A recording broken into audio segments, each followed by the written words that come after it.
parecida, donde hay una despenalización de la posesión de la tenencia de cannabis. Se trata del tipo belga de despenalización, que implica que un adulto puede tener hasta 3 gramos o una planta femenina en su posesión, y la posesión del cannabis para el uso personal merece, es decir, no es una prioridad desde el punto de vista legal. Esta sería la versión belga en cuanto a la tolerancia del modelo, pero dado que existe además un ministerio y una circular que permite a los adultos usuarios tener hasta 3 gramos o una planta femenina, el Club Social belga, los clubes se basan en este elemento y en esta idea, es decir, que cuando tenemos 50 personas que se reúnen y que poseen una única planta, pero bueno, todo eso es lo que pueden compartir en una sala, etcétera, etcétera.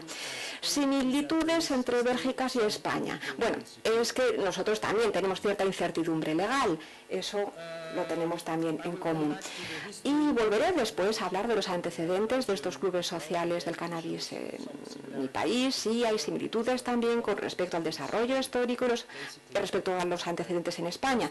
El hecho de que el sistema de justicia ha intentado en un comienzo penalizar el modelo, penalizar la experiencia, el experimento, y ya al cabo de una gran pelea jurídica hubo una absolución que llevó a estos clubes a pensar que ahora son aceptados ilegales, pero eso solamente hasta cierto punto.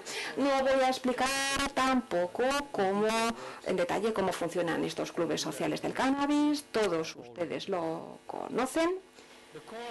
Así que ahora el centro, el corazón de mi presentación será plantear sobre todo muchas preguntas acerca de las posibles fortalezas y también debilidades, posibles oportunidades y también posibles amenazas con respecto a estos clubes sociales del cannabis y al modelo. En primer lugar, comparado con lo que solemos llamar el modelo de Alaska, que significa que si despenalizamos el cannabis, podemos limitarlo a que todos los usuarios simplemente tienen que autoabastecerse, es decir, que no va a haber tráfico, no se va a traficar con él, simplemente cada usuario producirá su propia planta, su propia droga, y ahí finalizará todo. Pero esto ha ido un paso más allá, porque por supuesto pasa como con las patatas. Si penalizamos las patatas y si decimos, bien, de acuerdo, se pueden consumir patatas, pueden comerse, pero hay que producirlas uno mismo. Entonces, muchos consumidores de patatas pues no sabrán cómo, no tendrán quizá ni los conocimientos ni el tiempo o la energía o las ganas de producir por sí mismos sus patatas. Así que este tipo de modelo, que hace que los individuos se reúnan y produzcan grupos para el grupo, sí que nos permite una mayor profesionalización y permite también a sus miembros que simplemente tengan que no hacer nada más que recoger o cultivar ese cannabis que van a consumir.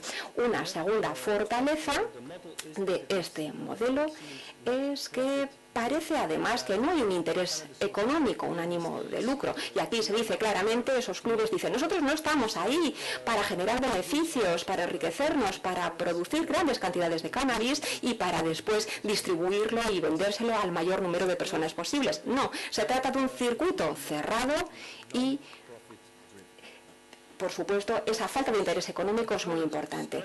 Hay una tercera fortaleza en este modelo, y es que permite a los usuarios tener un mayor control respecto a la calidad, y por calidad me refiero a ausencia de pesticidas, a ausencia de insecticidas, incluso por lo tanto, una gran fortaleza del modelo es poder devolver el control a los consumidores con respecto a la calidad, a la potencia, a las técnicas utilizadas, etcétera, etcétera. Y también todo esto en reacción a muchas de las historias según las cuales el cannabis producido por esos productores a gran escala está en muchas ocasiones adulterado o incluso, bueno, pues que contiene distintos elementos nocivos.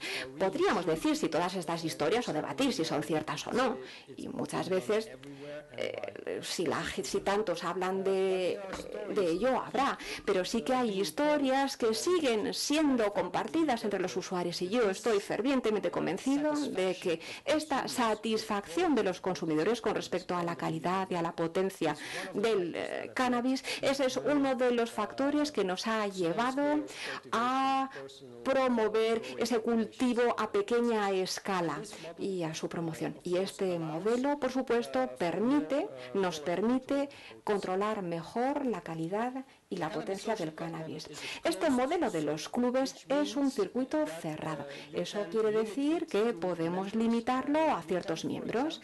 Por ejemplo, podemos decir que solamente las personas que vivan en ese país, es decir, que sean residentes de ese país, podrán registrarse y ser miembros. Incluso podríamos pensar en un perímetro regional, en el que digamos, este club social del cannabis en esta ciudad solamente puede tener miembros que vivan en un radio de quizá 20 kilómetros. Todo eso es posible.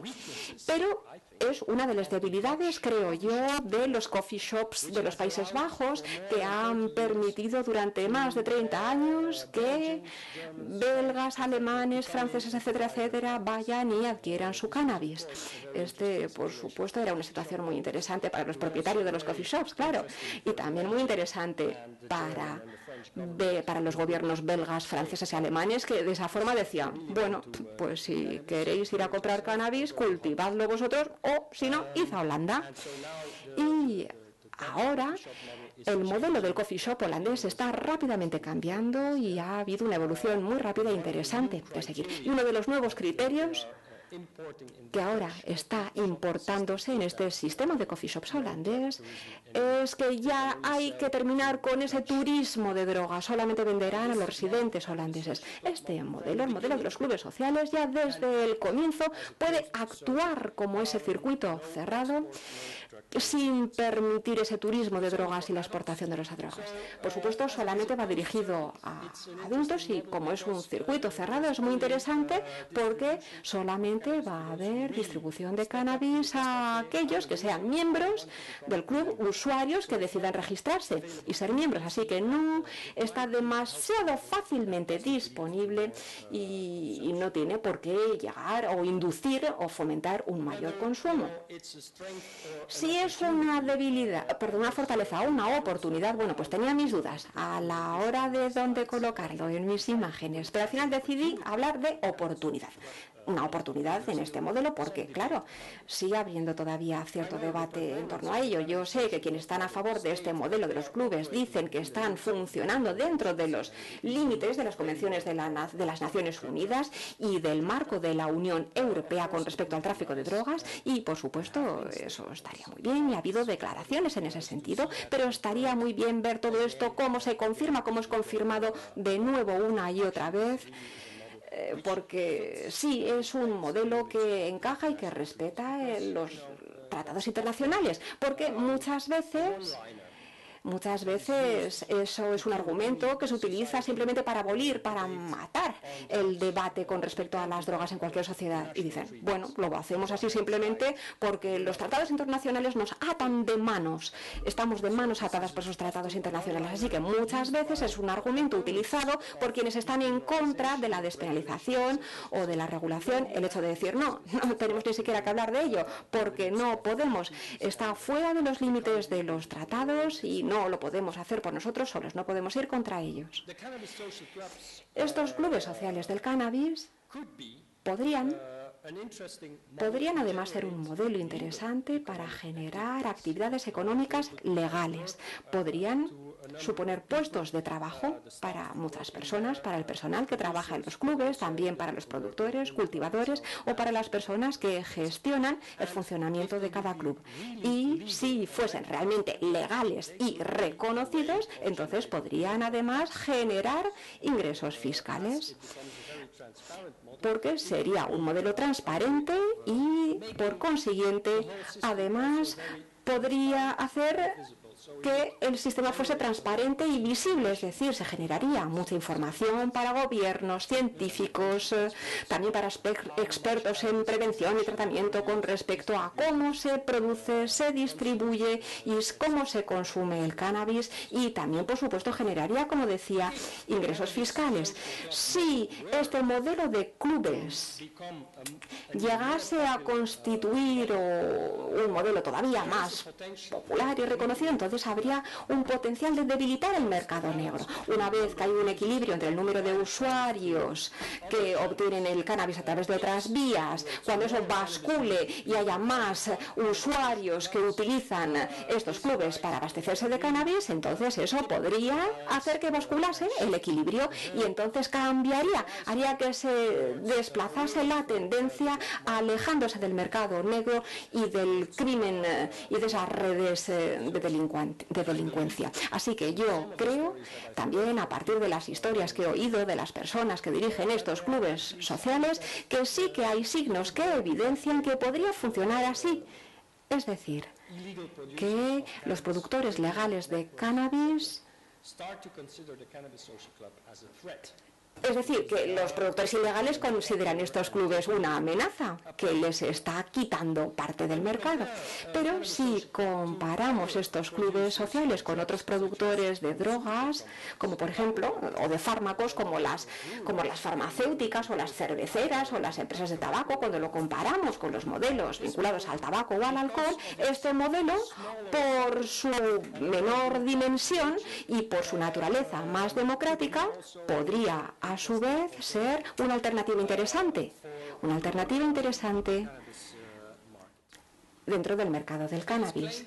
También se dice que los clubes sociales de cannabis, y tal y como funcionan como circuito cerrado, y tal y como tienen vínculos directos con sus miembros y afiliados, con visitas regulares, con charlas regulares, eso también podría facilitar la detección y la prevención de un uso problemático.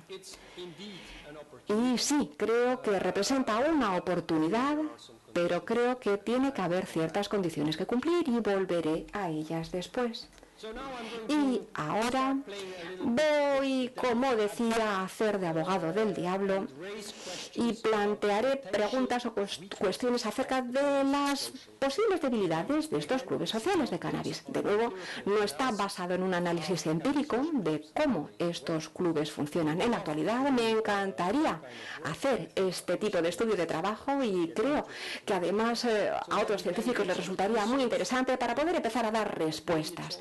Pero quizá también pueden ser elementos de reflexión a lo largo de esta jornada con respecto a si esta es una debilidad o no del modelo de los clubes, y si fuese una debilidad, cómo poder remediarla. Bien, a partir de lo que sé y lo que he leído en Internet, y de nuevo, no puedo leer en castellano, solamente en inglés, existen bastantes diferencias entre distintos clubes sociales de cannabis con respecto a las reglas, estructuras y a su modo de organización. Y sé además que ha habido intentos y que se está trabajando mucho para intentar estandarizar y normalizar, que haya protocolos para intentar normalizar hasta cierto punto o estandarizar esos clubes.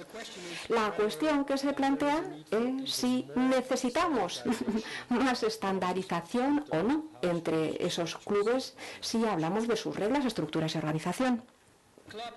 Los clubes pueden abrir y cerrar, es decir, cuanta más fluida sea su naturaleza, más inestables serán y más difíciles serán a su vez para personas como yo que quieren estudiarlas, o también para quienes elaboran las políticas. Más difícil será saber cómo funcionan. Así que eso también puede ser una debilidad o una amenaza al modelo como tal, esa inestabilidad o ese carácter efímero.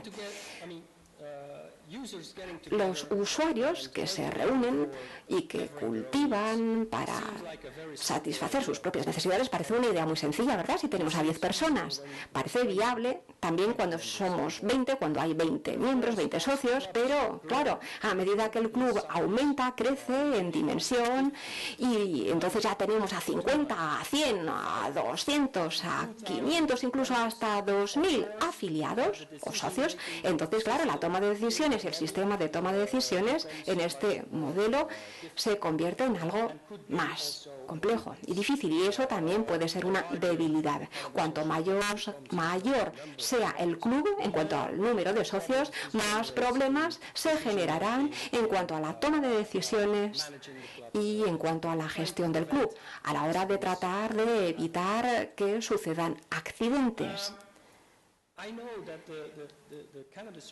Sé que los clubes sociales de cannabis dicen y afirman que quieren ser lo más transparentes posible. Y yo tengo que admitir, pero de nuevo, como no puedo leer en castellano, que cuando he intentado encontrar información en Internet en inglés, pues me ha costado mucho y me planteaba muchas cuestiones acerca de cómo es su funcionamiento real. Y sé que existe una tensión en esos clubes porque sí, quieren ser cada vez más transparentes, pero al mismo tiempo quieren también evitar, por ejemplo, que se inmiscuyan otras organizaciones o evitar sanciones. No quieren tampoco atraer demasiada atención o de una forma indiscriminada.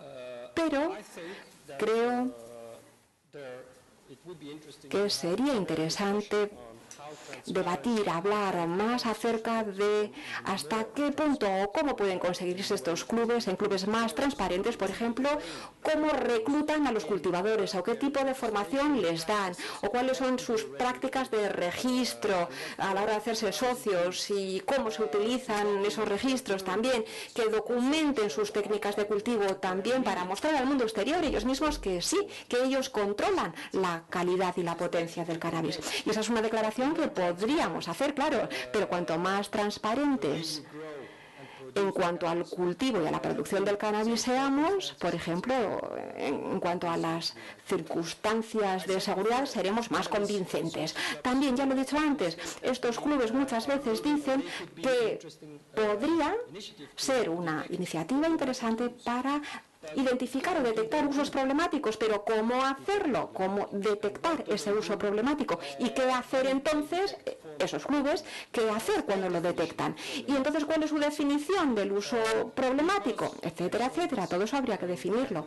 E insisto, aquí estoy haciendo de abogado del diablo, porque puedo imaginar que puede haber muchos psicólogos y muchos expertos en tratamientos y muchos políticos también que creen, que tienen la sensación de que los clubes sociales del cannabis están incluso inmiscuyéndose en su campo, es decir, hay muchos psiquiatras que dicen, estos clubes sociales del cannabis, ¿cómo van a saber si alguien tiene un problema psiquiátrico o no? ¿Tienen la formación? ¿Tienen esa pericia, esa habilidad?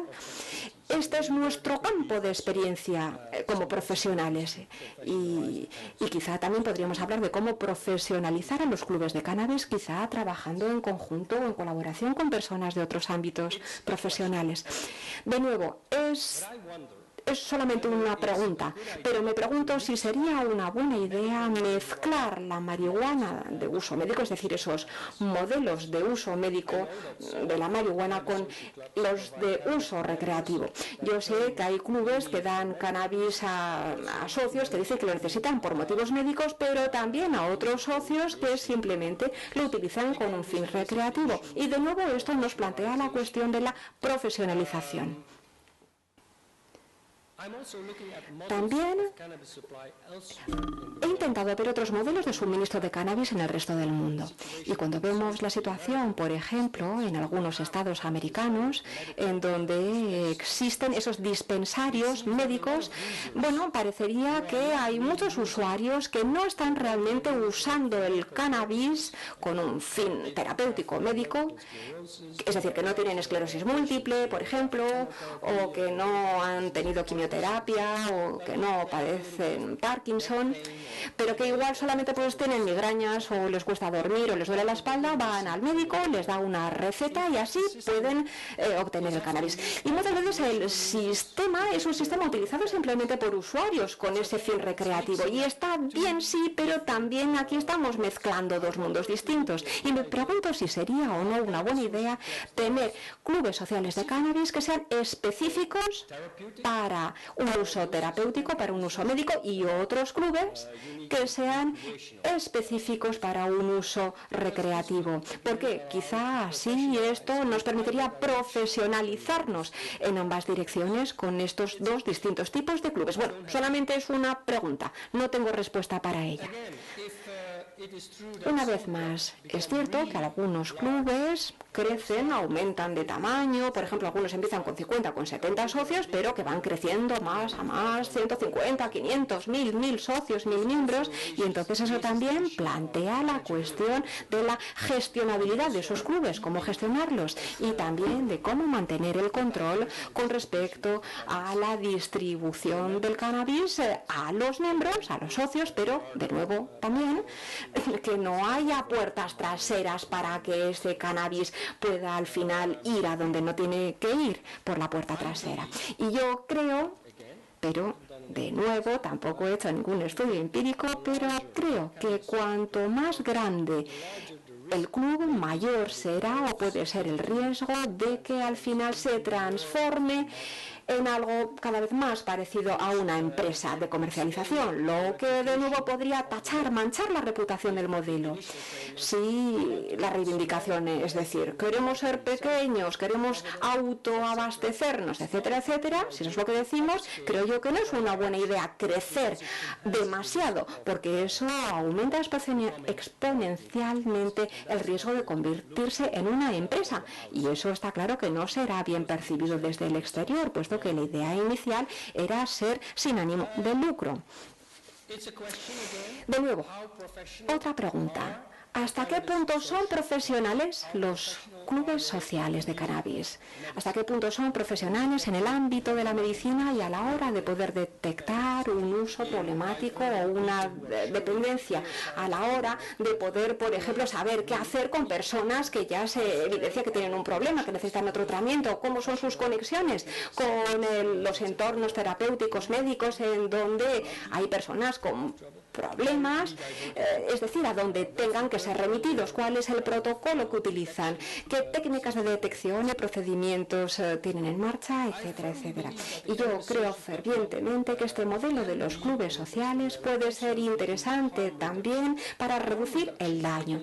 Pero de nuevo, este es un ámbito enorme en el que hay muchísimos profesionales diferentes que están desarrollando materiales, por ejemplo, para la reducción del daño, dolor, etcétera. Me pregunto, otra pregunta, ¿hasta qué punto son fuertes estas relaciones y conexiones entre los clubes y todos estos distintos expertos? Porque colaborar en redes con ellos y colaborar y trabajar juntos para mejorar esa reducción del daño y los conocimientos para reducir el daño y el dolor, también, por supuesto, sería una evolución muy positiva, y lo mismo podemos decir en cuanto a la prevención en el consumo de drogas y también la profesionalización en cuanto al cultivo del cannabis. De nuevo, creo que el modelo es muy interesante y los usuarios, cuando se reúnen en un club social y cuando dicen que así tienen mayor control sobre la calidad de eso, presupone que cada club al menos tenga suficiente número de cultivadores, que tengan suficientes conocimientos con respecto a su cultivo.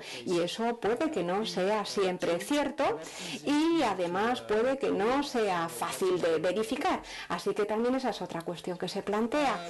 Así que sí, ya he dicho que he estado jugando a ser el abogado del diablo, pero también, por supuesto, veo que es una situación difícil, sí, para trabajar, a quienes trabajan en un club social. Es difícil no solo poner remedio a las debilidades, porque, claro, además hay distintas amenazas externas. Y la historia de estos clubes sociales en España, al igual que los antecedentes o la historia de nuestro club social en Bélgica, el único que tenemos, sí que muestra similitudes sectores importantes, puesto que han sido despenalizados desde el comienzo. Bueno, al principio fueron criminalizados, penalizados, fueron acusados de tráfico de drogas, de promover el uso, se hablaba incluso de organizaciones delictivas, criminales, y es como si la tormenta se hubiese apaciguado mucho desde el comienzo, pero todavía no estamos en una situación, ni siquiera aquí en el gobierno vasco, es decir, donde ninguno haya tomado acciones para reglamentar, regular y controlar suficientemente el modelo. Por consiguiente, la cuestión que se plantea, y si he entendido bien a Juan también ha hablado de muchos de estos temas en su presentación, ¿hasta qué punto son legales los clubes sociales ahora? No porque el Departamento de Justicia haya reaccionado en los últimos años, no solamente por eso, no se trata de que no vayan a quererlos penalizar de nuevo antes o después, dependiendo de las circunstancias políticas, etcétera. Y ahora voy a referirme a lo que leí en un informe desde Holanda que fue escrito por Tintcourt y que se concentraba en la situación de Utrecht, donde han introducido o van a introducir, como en otras provincias de Holanda, unas regulaciones, porque ahora para los coffee shops, aquellos usuarios que quieran ir a estos coffee shops tienen que registrarse, y parece ser que muchos usuarios de cannabis no quieren registrarse, y esto puede ser una amenaza para el modelo, porque en este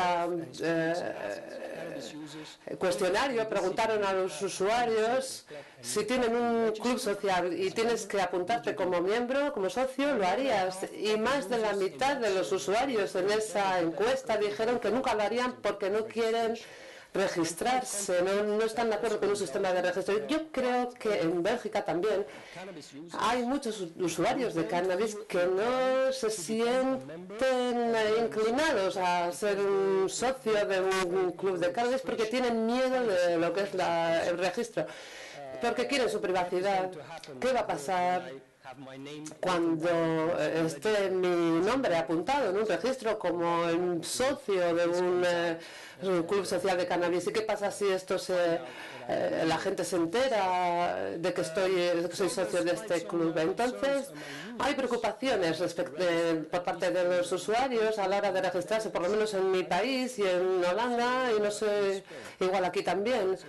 Así que esto también es, por supuesto, un reto importante. Como he dicho antes, el potencial de este modelo es que podría debilitar el mercado negro y va a disminuir el control de los criminales, de los productores criminales. Y he oído así un poco en charlas informales, no quiero entrar en detalle, pero he oído historias de clubes que se han organizado como clubs en la sombra, que dicen que son clubes sociales, pero en realidad es una tapadera para empresarios y traficantes que ven otra forma fácil de distribuir su propio cannabis. Entonces está el potencial de violencia por parte de estas redes más criminales que amenazan, que se sienten amenazados a medida que los clubes sociales se extienden y que se sienten amenazados, intimidados, y entonces pueden robar, etcétera, y pueden ejercer amenazas sobre los usuarios. Entonces, mientras los gobiernos no proporcionen una protección, estos clubes siempre están sujetos a este riesgo. Y por último, la última amenaza para este modelo es, por supuesto, los medios de comunicación. comunicación. A menudo los clubs buscan activar el debate apareciendo en los medios de comunicación respecto a la factibilidad de este modelo, pero como sabemos, los medios de comunicación son como un fuego, como el fuego. Es peligroso jugar con ellos porque los periodistas a menudo pueden proporcionar historias muy simplistas y dejando las complejidades fuera, y hay un peligro grande de que una vez que haya un incidente en un solo club respecto a violencia o gente que enferma o que se pone malo por haber consumido cannabis o cualquier otro accidente, esas historias pueden ser muy importantes dentro de los medios de comunicación y pueden manchar la reputación del modelo del club social de cannabis y puede ser muy destructivo respecto a este modelo. También se oyen historias sobre coffee shops en Holanda, que estos coffee shops son tan grandes que crean un prejuicio social cerca de Bélgica, por ejemplo. También estas historias de que ha habido molestias han contribuido a manchar, digamos, la reputación del coffee shop. O sea que esto también puede aplicarse a los clubes. Bien, entonces, esto ha sido un intento de identificar las debilidades, las fortalezas, las oportunidades y las amenazas, y yo creo que hay una necesidad muy grande de que haya investigación independiente y metodológica. Cuando yo busco información sobre los clubes sociales de cannabis, la mayoría de la documentación está escrita por personas que son socios o presidentes o lo que sea de un club social de cannabis. Entonces esto puede, a menudo los opositores pueden descalificarlo como siendo demasiado activista, están promocionando su propio modelo. Entonces yo creo que ya es hora de que los clubes sociales encuentren una atención científica mayor respecto a lo que están haciendo, a cómo están haciéndolo y qué problemas están recibiendo, y también para atraer la atención de la comunidad internacional, porque yo creo que este modelo verdaderamente tiene muchísimo potencial y que estoy bastante seguro de que hay muchos, no los científicos más normalitos, pero científicos críticos y que están interesados en este modelo.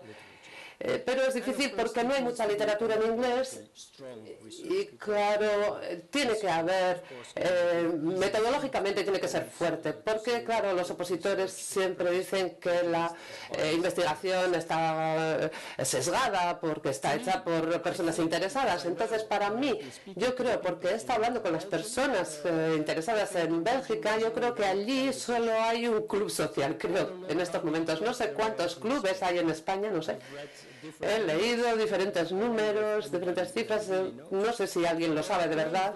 Hay gente que dice que hay clubes que están saliendo en otros países. Es difícil encontrar información sobre este tema. Y para todavía complicarlo más, tenemos los clubes sociales de cannabis que oficialmente se anuncian a sí mismos en los medios de comunicación como una organización formal, pero ¿qué hay de todas estas formas colectivas de cultivo que sabemos que existen en otros países, incluso en países que no tienen ningún tipo de despenalización del cannabis? Hay evidencia de que hay consumidores que se están juntando para cultivar para su propio grupo, no salen como una organización formal, como un club, no se ven a sí mismos como miembros registrados, pero de hecho están haciendo más o menos lo mismo. Claro que de una forma más callada y menos expuesta, sin promocionarse y sin darse a conocer en el país por ese riesgo que tienen de ser sancionados. Entonces, como he dicho antes, Solo tengo unos cuantos documentos que explican cómo funcionan estos clubes sociales y que hay grandes diferencias tanto en cuanto a las estructuras, a las estrategias de producción, etcétera. Así que sería muy interesante saber mucho más sobre ese aspecto y aprender también respecto a qué problemas están encontrándose y el debate sobre si la regularización legal, hasta qué punto se necesitaría una regularización legal. La idea de este análisis de oportunidades, etcétera, a menudo se usan en empresas de marketing y entonces se convierten en estrategias de conversión. ¿Cómo podemos hacer estas empresas mejores en lo que están haciendo? Entonces, yo predico es que para que haya un resultado bueno metodológico fuerte, hay también una necesidad para evaluar las debilidades de otros tipos de modelos de suministro e intentar evitar los mismos errores que se hace para hacerlos más profesionales, si miramos el modelo de los coffee shops y cómo se está despenalizando en Portugal, en el oeste de Australia, otros modelos que se han introducido en Estados americanos, en Canadá, algunas otras iniciativas que están empezando en países de Latinoamérica. Estos modelos necesitarían ser mirados con más atención y ellos nos enseñan cosas que se puede evitar. Uno de los elementos de los coffee shops que ha hecho que tenga como grietas, aparte de que nunca se regulaba el suministro de la puerta de atrás, vamos a decir, pero también que el número de coffee shops en Holanda se ha reducido gradualmente, o sea que presionar más a la hora de cuanto más tienen que renombrar, tienen que cambiar su nombre, tienen que tener muchos, cuanto más cultivadores tienen, cuanto más usuarios tienen, más problemas tienen. O sea que de hecho, para reducir el número de coffee shops, lo que ha llevado ha aumentado el debate sobre el mismo modelo en sí, porque cuantos menos modelos hay, cuanto menos coffee shops hay, menos clientes pueden servir. Y entonces, claro, esto abre una serie de cuestiones importantes. Yo creo que el trabajo que se está haciendo a la hora de crear protocolos, etcétera, con estos clubes sociales tiene que ser continuado. Yo creo que hay que aumentar la transparencia, hay que aumentar la profesionalidad en diferentes áreas, medicina, prevención, etcétera, y también técnicas de cultivo y también pues controlar a la hora de lo que son los tamaños y para su mejor gestión. Bien, entonces, mi conclusión final es que hay una necesidad importante de investigación y yo creo que es muy interesante y es un modelo muy interesante, muy viable, que puede necesitar algo de perfección. Yo creo que es interesante tanto desde el punto de vista de los usuarios como desde el punto de vista de los gobiernos, estos gobiernos que quieran darle forma a algún tipo de control de calidad, de profesionalización, de transparencia, de protección legal. Si quieres que este modelo tenga éxito, entonces los clubes sociales necesitan apoyo desde los gobiernos y desde las autoridades y desde los legisladores, porque necesitan un mínimo de reconocimiento y de protección Si no, el modelo podría fácilmente caer. Por otro lado, también, claro, hay una responsabilidad que ellos mismos tienen los clubes, porque tienen que estar dispuestos a profesionalizarse. Pues estamos hablando con las autoridades, tienes que aceptar ciertas restricciones legales y ciertos mecanismos de control. Es algo que hay que hacer, pero entre las dos partes.